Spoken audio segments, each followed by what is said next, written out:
வணக்கம். இது news போஸ்டின் weekend இரவு 8 மணி பிரதான செய்தி. உங்களுடன் இணைந்து கொள்வது சிசிரகுமார் பிரசாந்த் ராஜ். விரிவான செய்திகளுக்கு செல்லும் முன்னர் முதலில் தலைப்புச் செய்திகள். வடமாகாணத்தில் பிரதமர் அலுவலகம் ஒன்று நிறுவப்படும் என பிரதமர் தெரிவிப்பு. சம்பூர் மக்கள் மீள்குடியேற்றப்பட்டதாக பிரதமர் வெளியிட்ட கருத்துக்கு தமிழ் தேசிய கூட்டமைப்பு பாராளுமன்ற உறுப்பினர் ப. அரியநேத்திரன் கண்டனம். ஏமன் கிளர்ச்சியில் சிக்குண்டுள்ள இலங்கையர்களை அழைத்து வரும் நடவடிக்கைகளில் தாமதம். 159 பயணிகளுடன் புறப்பட்ட மெஹின்லங்கா விமானம் மீண்டும் அவசரமாக தரையிறக்கம். பயணிகள் அவதி. இனி விரிவான செய்திகள். வடக்கில் உள்ள பிரச்சினைகள் தொடர்பில் கண்டறிவதற்கு பிரத்யேகமாக பிரதமர் அலுவலகத்தை ஸ்தாபிப்பதற்கு தீர்மானித்துள்ளதாக பிரதமர் ரணில் விக்ரமசிங்க தெரிவித்துள்ளார். கிளிநொச்சி மாவட்ட செயலகத்தில் இன்று இடம்பெற்ற கலந்துரையாடலில் பிரதமர் இந்த விடயத்தை கூறியுள்ளார். பிரதமர் ரணில் விக்ரமசிங்க கிளிநொச்சி மாவட்டத்திற்கான விஜயத்தில் இன்று ஈடுபட்டார்.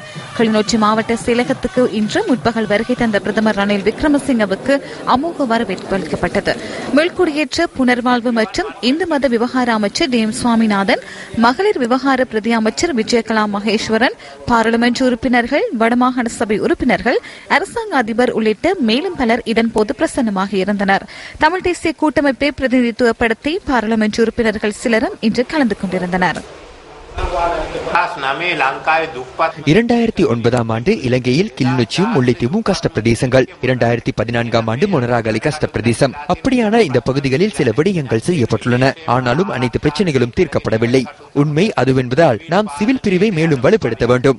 அந்த பொறுப்பை சிவில் பிரிவுகள் ஏற்றுக்கொள்ள வேண்டும். அதனூடாக யாழ்ப்பாணம், மன்னார் போன்ற இந்த ஊரில் உள்ள சமூகத்தை புதிதாக உருவாக்க வேண்டும். பிரதேசத்தில் சிவில் தலைமைத்துவத்தை மேலும் வலுப்படுத்த வேண்டியுள்ளது. அதற்காக அடுத்த 5 ஆண்டுகளில் முல்லைத்தீவு, கிளிநொச்சி ஆகிய பகுதிகளை மீள் கட்டியெழுப்புவதற்கு இதனை விடவும் சிறப்பாக செயற்பட உள்ளோம். அதற்கு மக்களிடம் அக்கறை உள்ளது. ஏனெனில் இங்குள்ளவர்கள் யுத்தத்தினால் பாதிக்கப்பட்டவர்கள். வடக்கில் உள்ள பிரச்சனைகள் தொடர்பில் கண்டறிவதற்கு வேறாக உத்தியோகத்தர்கள், பிரதமர் அலுவலகங்கள் என்பவற்றை ஸ்தாபிப்பதற்கு நான் நேற்று தீர்மானித்துள்ளேன். எனவே அவர்களுடன் இணைந்து செயற்பட்டு சிறந்த முன்னேற்றத்தை பெற்றுக்கொள்ள நாம் எதிர்பார்க்கின்றோம்.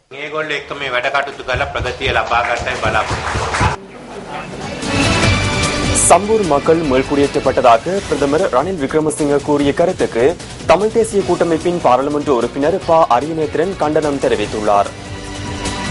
சம்பூர் மக்களை பொறுத்த மட்டில் இன்னும் ஒரு குடும்பம் கூட இன்னும் குடியேற்றப்படவில்லை என்பதுதான் உண்மை. ஏறக்குறைய 1100 குடும்பங்கள் 4 முகாம்களிலே அவர்கள் வாழ்ந்து கொண்டிருக்கின்றார்கள். இந்த மக்கள் இன்னும் குடியேற்றப்படாத ஒரு நிலையில்தான் இன்னும் தாங்கள் மிகவும் மனவேதனையுடன் தாங்களே குடியேற்றப்பட வேண்டும் என்று பல்வேறுபட்ட போராட்டங்களை நடத்தியிருந்தார்கள். ஒரு நாட்டின் பிரதமராக இருக்கக்கூடிய கௌரவ ரணில் விக்ரமசிங்க அவர்கள் யாழ்ப்பாணத்திலே சென்று சம்பூர் மக்களை குடியேற்றி விட்டோம் என்கின்ற ஒரு விடயத்தை கூறியிருக்கின்றார். இது முழுவதுமையான ஒரு பொய்யாக நாங்கள் கருதுகின்றோம். இவ்வாறான ஒரு மாறுபட்ட கருத்து என்பது நாங்கள் ஏற்றுக்கொள்ள முடியாது.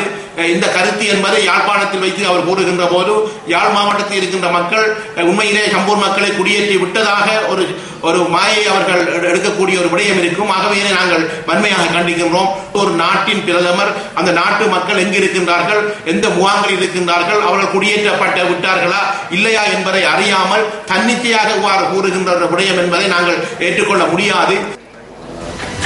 தேர்தலின் பின்னரே தேசிய அரசாங்கம் அமைப்பதா அல்லது தனித்து செயற்படுவதா என்பது குறித்து தீர்மானிக்க உள்ளதாக இடர் முகாமைத்துவ அமைச்சர் A.H.M. ஃபௌசி தெரிவித்துள்ளார்.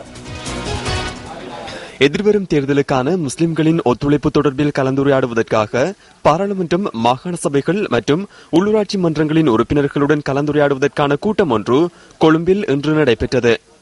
இந்த கூட்டத்திற்கு இடர் முகாமைத்துவ அமைச்சர் A.H.M. ஃபௌசி அழைப்பு விடுத்திருந்தார். ரணில் விக்ரமசிங்க பிரைம் மினிஸ்டர் தேவையாருக்கு தேர்தலுக்கு போகணும். 100 நாள் திட்டம் 100 நாள் பிந்தின உடனே 23ஆம் தேதி இதை கலைச்சி போட்டு தேர்தலுக்கு போகணும்னு அவர் கடுமையாக நிற்கிறார். நாங்கள் ஸ்ரீலங்கா சுதந்திர கட்சியும் தேர்தலுக்கு கட்டாயம் போகணும். போகும்னால கான்ஸ்டிடியூஷன் திருத்த செய்துட்டு தேர்தல் முறையும் மாற்றி அமைச்ச பிறகுதான் தேர்தலுக்கு போவோம் சொல்லி நாங்கள் நிற்கிறோம்.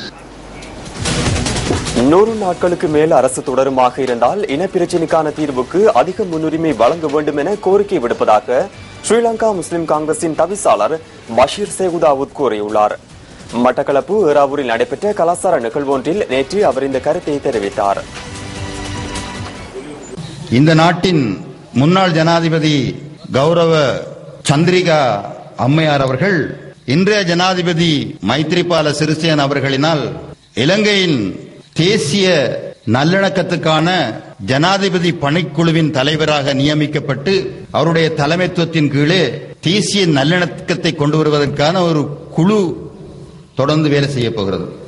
எனவே 100 நாளுக்கு மேலதிகமாக இந்த அரசு தொடர்மாக இருந்தால் அடுத்து வருகிற காலங்களில் அவசரமாக தீர்த்து வைக்கிற பிரச்சனைகளில் மிக முக்கியமானதாக இனப்பிரச்சனை தீர்வை கொள்ள வேண்டும் என்று நான் வடகிழக்கிலே தமிழ் பேசும் பகுதிகளிலே பிறந்த ஒரு அரசியல்வாதியாக அந்த மக்களின் பிரதிநிதியாக வேண்டுகோள் விடுக்க விரும்புகிறேன். இந்த சந்திரிகா அம்மையார் சமாதான தேவதையாக விசேடமாக வடகிழக்கிலே வருகிற தமிழ் பேசும் மக்களால் பார்க்கப்பட்ட ஒருவருக்கு இன்று கிடைத்திருக்கிற இந்த வாய்ப்பை புதிய அரசு தோன்றிருக்கிற இந்த சூழ்நிலையில் இந்த இனப்பிரச்சனை தீர்வுக்கு சரியான வழிமுறையை அவருக்கு கிடைத்திருக்கிற இன்றைய இந்த பணிக்குழுவின் தலைமைத்துவம் என்ற இந்த பதவியினூடாக அவர் செய்து முடிக்க வேண்டும் என்று நான் வேண்டுகோள் விடுக்க விரும்புகிறேன். ஏமனில் நடக்கும் கிளர்ச்சியினால் தலைநகர் சனாவில் நெருக்கடிக்குள்ளாகியுள்ள இலங்கை பணியாளர்களை நாட்டிற்கு அழைத்து வருவதற்காக ராஜதந்திர ரீதியிலான கலந்துரையாடல் தொடர்ந்து முன்னெடுக்கப்படுகின்றது. இலங்கையர்களை நாட்டிற்கு அழைத்து வருவதற்கு முன்னெடுக்கப்படும் நடவடிக்கைகள் தொடர்பில் இன்று பிற்பகல் வெளிநாட்டு வேலைவாய்ப்பு பணியகத்திடம் வினவினோம். ஏமனில் தொழில் நிமித்தம் சென்றுள்ள இலங்கை பணியாளர்கள் அனைவரையும் சவுதி அரேபியாவிற்கு அழைத்து செல்வதற்கான அனைத்து நடவடிக்கைகளையும் நாம் முன்னெடுத்துள்ளோம். ஓமானில் உள்ள தூதுவர் அலுவலகம் ஊடாக ஏமனில் உள்ள அதிகாரிகளுடன் தொடர்புகளை ஏற்படுத்தியுள்ளோம்.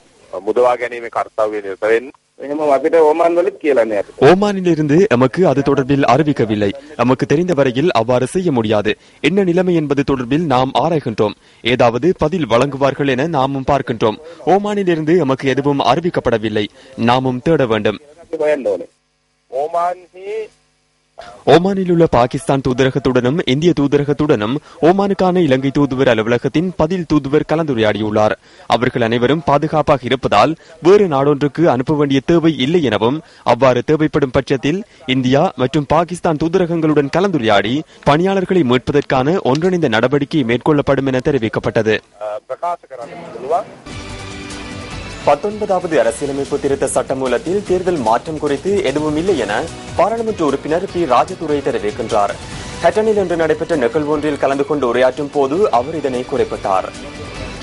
இந்த புதிய தேர்தல் முறையிலே 19வது திருத்த சட்டம் என்று கொண்டு வரப்பட்டிருக்கின்றது. அனைவருமே 19வது திருத்த சட்டத்தை பேசுகின்றார்கள்.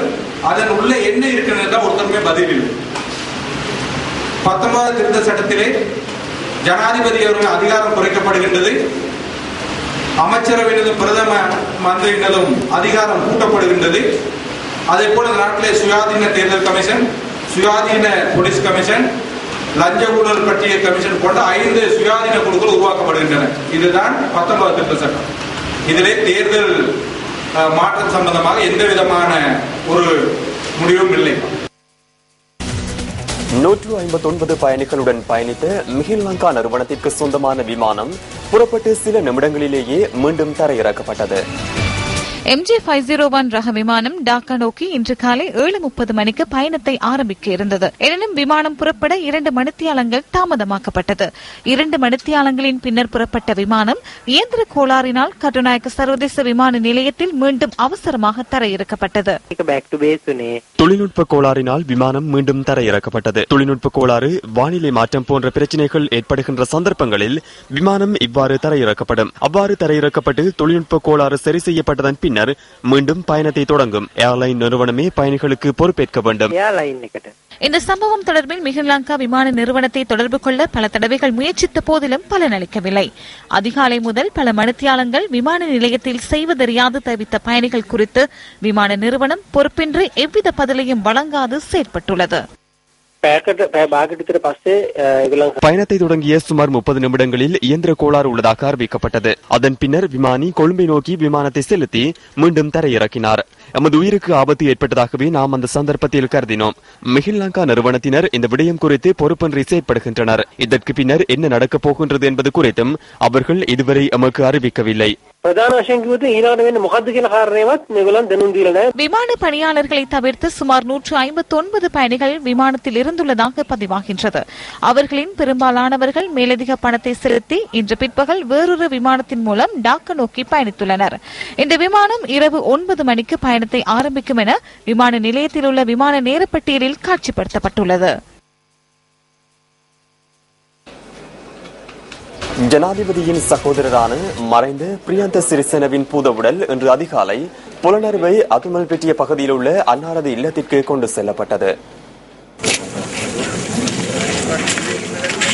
கொழும்பில் உள்ள தனியார் வைத்தியசாலை ஒன்றில் சிகிச்சை பெற்று வந்த நிலையில் பிரியந்த சிறிசேன நேற்று அதிகாலை 3:30 அளவில் உயிரிழந்தார். பிரேத பரிசோதனைகளின் பின்னர் அவரது உடல் உறவினர்களிடம் ஒப்படைக்கப்பட்டதுடன் இன்று அதிகாலை புலனறுவையில் உள்ள அன்னாரது வீட்டிற்கு கொண்டு செல்லப்பட்ட உடலுக்கு அரசியல்வாதிகளும் பிரதேசவாசிகளும் இறுதி அஞ்சலி செலுத்தினர். பிரதமர் ரணில் விக்ரமசிங்க, எதிர்க்கட்சித் தலைவர் நிமால் சிறிபாலடி சில்வா உள்ளிட்ட பலர் இன்று மாலை இறுதி அஞ்சலி செலுத்தினர். 43 வயதான பிரியந்த சிறிசேனவின் இறுதிக் கிரியைகள் நாளை மாலை புலனறுவை பொது மயானத்தில் இடம்பெறவுள்ளது.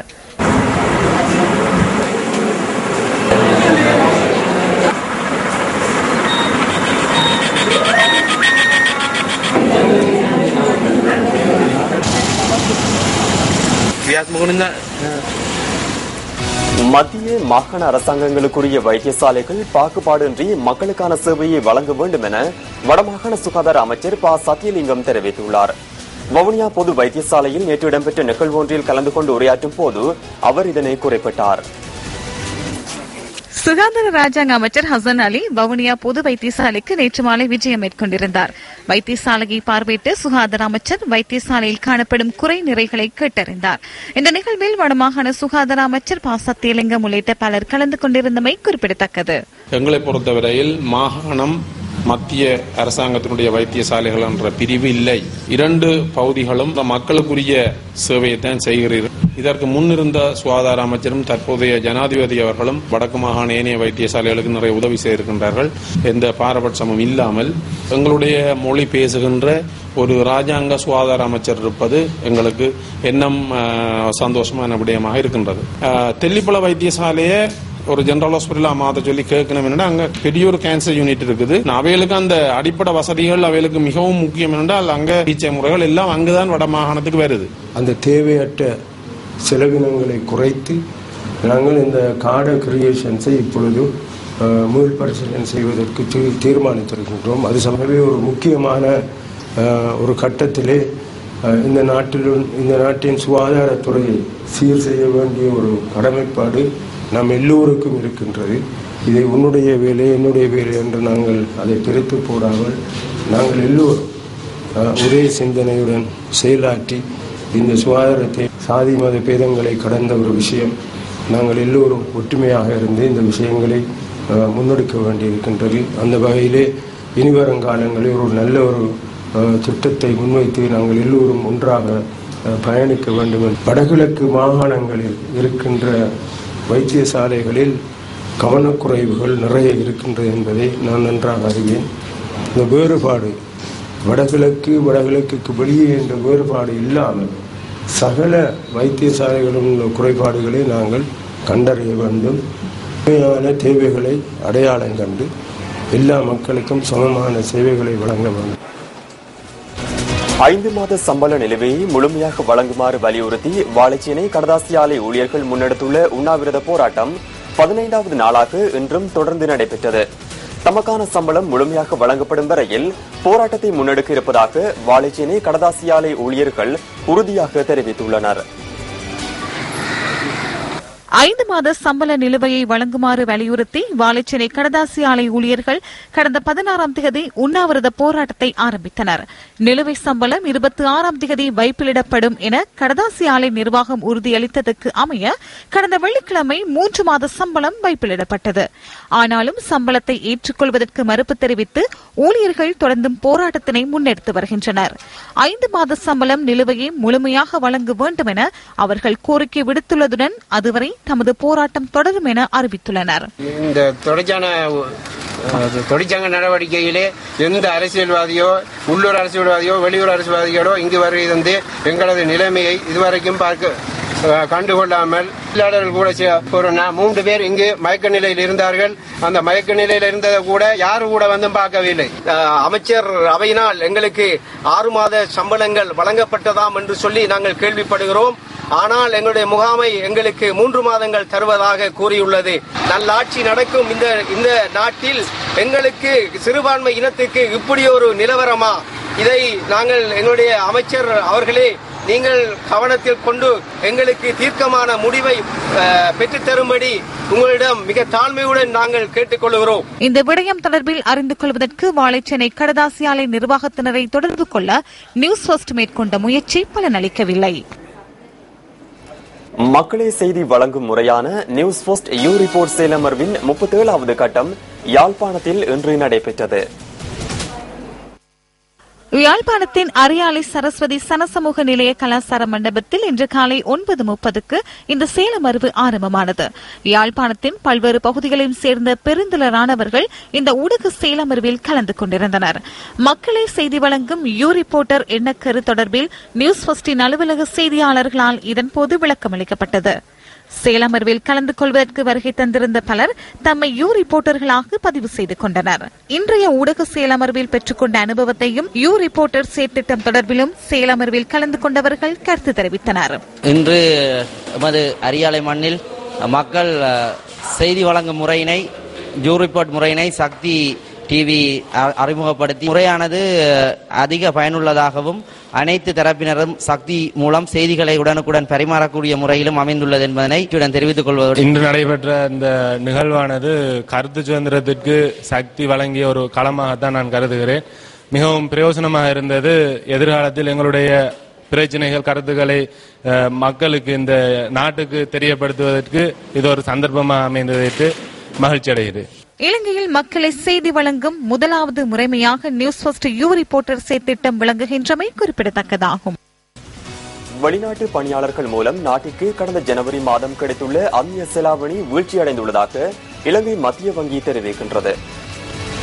நாட்டிற்கு அந்நிய செலாவணி கிடைக்கும் பிரதான விடயமாக வெளிநாட்டு பணியாளர்கள் நாட்டிற்கு அனுப்பும் பணம் காணப்படுகின்றது. கடந்த ஜனவரி மாதம் நாட்டிற்கு வெளிநாட்டு பணியாளர்கள் மூலம் 555.5 மில்லியன் அமெரிக்க டாலர்கள் வருமானம் கிடைத்ததாக மத்திய வங்கி தெரிவிக்கின்றது. ஆயினும் கடந்த டிசம்பர் மாதம் அந்த பெறுமதி 708.0 மில்லியன் அமெரிக்க டாலர்களாக காணப்பட்டது. எவ்வாறாயினும் புத்தாண்டு காலத்தில் நாட்டிற்கு கிடைக்கும் அந்நிய செலாவணி மேலும் அதிகரிக்கக்கூடும் என மத்திய வங்கி நம்பிக்கை வெளியிட்டுள்ளது. நீர்கொழும்பு பெற்றுப்பென பகுதியில் இன்று முற்பகல் நடைபெற்ற போஷாக்கு உணவு விநியோகிக்கும் நிகழ்வில் இரு பிரிவினருக்கிடையில் மோதல் ஏற்பட்டுள்ளது. கர்ப்பிணி தாய்மார்களுக்கு போஷாக்கு உணவு வழங்கும் நிகழ்விற்காக நீர்கொழும்பு ஜனசத்திர நிலையம் திறந்து வைக்கப்பட்டுள்ளது. நீர்கொழும்பு மேயர் ஆண்டனி ஜெயவீர தலைமையில் இந்த நிகழ்வு இடம்பெற்றது.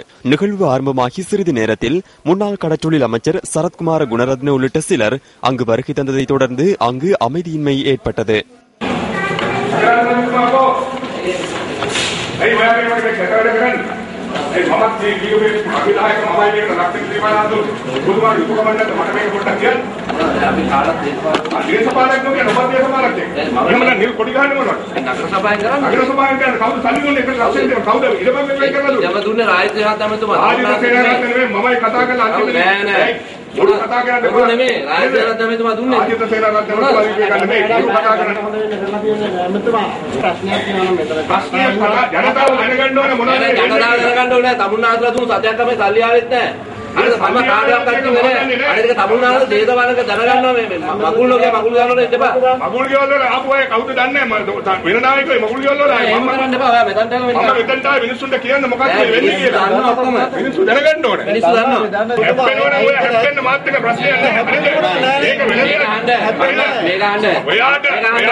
இத்துடன் நியூஸ் போஸ்டின் இரவு 8 மணி பிரதான செய்தி நிறைவு பெறுகின்றது. வணக்கம்.